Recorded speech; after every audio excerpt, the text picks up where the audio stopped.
teman-teman semua, kembali lagi bersama saya Deborah Aurel Ortelia Pardede. Saya dari Poltekkes Kemenkes Bandung, Prodi Kebidanan Bogor. Oke, pada saat ini saya akan membahas tentang peran mahasiswa dalam pemberantasan korupsi. Stay tune. Hai guys, kembali lagi bersama saya Deborah. Oke, kita langsung mulai aja ya. Korupsi. Pernah dengar nggak sih apa itu korupsi? Oke, kalau belum tahu, saya kasih tahu ya. Korupsi itu adalah tindakan seseorang yang menyalahgunakan kepercayaan dalam suatu masalah atau organisasi untuk mendapatkan suatu keuntungan. Mendapatkan suatu keuntungan berarti dia hanya mengambil keuntungan seorang diri, tapi merugikan orang lain. Oke, di sini siapa yang pernah korupsi? Ayo ngaku. Oke guys, mungkin kalian belum paham apa itu arti atau makna yang sebenarnya tentang korupsi. Gini ya, jujur saya dulu pernah nyontek. Nggak pernah sih, sering juga sih lumayan nyontek. Nah, ternyata nyontek itu merupakan korupsi juga. Kenapa bisa seperti itu? Karena saat teman-teman kita yang lain berjuang, tapi kita melihat perjuangan teman kita dan ternyata nilai kita yang paling gede gitu. Itu merupakan tindakan yang merugikan orang lain tanpa kita sadari kan ya. Nah, selanjutnya itu korupsi waktu. Saat kita terlambat masuk ke kelas, entah itu mungkin dengan alasan yang masuk akal ataupun dengan alasan yang dibuat-buat, tapi itu merupakan tindakan korupsi juga guys. Jadi kalian harus mulai meminimalisir tindakan tersebut dari saat ini ya, karena kita adalah generasi penerus bangsa. Oleh karena itu kita harus dapat meminimalisir tindakan-tindakan yang menuju ke arah korupsi. Oke guys, selanjutnya saya akan kasih tahu ternyata seseorang ingin korupsi itu banyak faktor loh yang mempengaruhinya. Yang pertama itu ada faktor internal. Faktor internal ini adalah faktor pendorong korupsi yang berasal dari dalam diri setiap individu yang ingin melakukan tindakan korupsi. Nah, contoh faktor internal ini itu apa? Yang pertama itu sifat tamak atau rakus.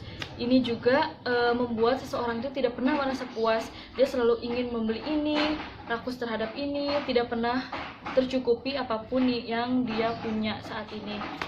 Oke, lalu ada gaya hidup yang konsumtif. Gaya hidup yang konsumtif ini jadi dimana seseorang itu sudah terbiasa mengkonsumsi misalnya makanan-makanan junk food yang dengan harga yang mahal, tetapi saat mungkin keadaan ekonominya tidak mampu untuk membelinya, maka dia bisa melakukan tindakan korupsi. Bukan sekedar makanan saja, mungkin dari gaya belanjanya, misalnya dia dalam membeli pakaian, sepatu, tas, dan lain-lainnya. Lalu moral yang kurang kuat. Nah, di sini adalah kita sebagai generasi penerus, kita harus memiliki moral yang kuat. Karena moral ini menjadi pokok utama yang paling penting dalam diri kita sebagai mahasiswa terlebihnya. Nah, oleh sebab itu, saya menghimbau untuk kita seluruh mahasiswa, kita harus memiliki moral yang kuat agar kita tidak terkecoh oleh tindakan-tindakan korupsi pada saat ini. Jadi guys, korupsi ini bukan didukung oleh faktor internal saja, tetapi korupsi ini juga didukung oleh faktor eksternal. Nah, faktor eksternal itu apa? Faktor eksternal ini yaitu faktor pemicu terjadinya tindakan korupsi yang berasal dari luar diri pelakunya. Nah, faktor eksternal itu apa aja? Yang pertama itu ada faktor politik. Lalu yang kedua itu ada faktor hukum.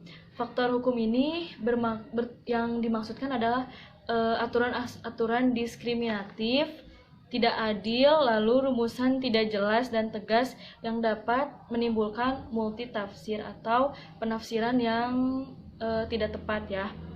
Lalu ada faktor ekonomi juga. Udah jelas kalau faktor ekonomi ini saat seseorangnya memiliki kendala dalam ekonominya, maka seseorang ini dapat melakukan tindakan korupsi, contohnya mencuri ya. Lalu ada faktor organisasi. Nah, faktor organisasi ini yang pertama itu kurang adanya teladan dari dalam diri pemimpinnya. Lalu tidak adanya kultur organisasi yang benar. Lalu sistem akuntabilitas di instansi kurang memadai dan juga lemahnya pengawasan dari dalam organisasinya tersebut. Oke guys, kita masuk ke pokok paling intinya yaitu peran mahasiswa dalam pemberantasan korupsi. Sebelum kita beranjak lebih jauh, kita harus tahu dulu peranan itu apa. Peranan itu adalah peran ya, kita bermain peran. Nah, untuk peranannya itu yaitu berusaha bermain sebaik mungkin atau mempunyai kualitas besar dalam menggerakkan revolusi atau perubahan. Jadi kita sangat berperan, kita sebagai generasi penerus bangsa ini sangat berperan untuk memberantas korupsi ya. Peranan mahasiswanya tersendiri itu ada 4. Yang pertama yaitu moralitas. Moralitas ini yaitu saat kita memiliki moral, rasa peduli, tanggung jawab untuk turut memajukan negara Indonesia dengan memberantas korupsi. Moral ini timbul dari dalam diri kita sendiri dan dapat dipicu juga oleh dorongan, keinginan, dan niat kita ya. Baik guys, yang selanjutnya yaitu identifikasi. Kita bisa mengidentifikasi atau menganalisa suatu tindakan korupsi. Jadi kita sebagai mahasiswa terlebihnya, kita lebih bisa gitu ya untuk mengidentifikasi atau menganalisa keadaan-keadaan korupsi di lingkungan sekitar kita. Karena kita lebih memiliki wawasan yang luas dibandingkan masyarakat yang lainnya. Nah, selanjutnya yaitu pelaporan. Pelaporan di sini maksudnya itu saat kita melihat ada sebuah tindakan korupsi, kita bisa juga melaporkan ke pihak yang berwenang di sekeliling kita. Nah, selanjutnya yaitu generasi masa depan atau generasi penerus bangsa. Nah, ini merupakan pokok dasar kita sebagai mahasiswa karena kita adalah generasi penerus Indonesia. Oleh sebab itu, kita harus memiliki kualitas yang profesional maupun interpersonal untuk menindaklanjuti pemberantasan korupsi di lingkungan sekitar kita. Kita harus memiliki kemampuan yang melebihi daripada masyarakat yang lainnya, karena kita merupakan generasi penerus. Baik teman-teman semua, mungkin sekian video yang dapat saya sampaikan. Kurang lebihnya mohon dimaafkan karena saya juga masih dalam proses pembelajaran. Saya berharap kita sebagai generasi penerus Indonesia harus bisa memberantas korupsi dari hal terkecil sampai hal yang terbesarnya. Saya berharap kita mari sama-sama membangun Indonesia untuk lebih maju lagi ke depannya, apalagi di tengah-tengah pandemi corona saat ini. Saya menghimbau untuk semua generasi bangsa, untuk seluruh mahasiswa di penjuru Indonesia, agar kita terus berpegangan erat, karena kita adalah tonggak ujung dalam pertahanan Indonesia ini. Sekian yang dapat saya sampaikan, sampai bertemu di video berikutnya. Dadah!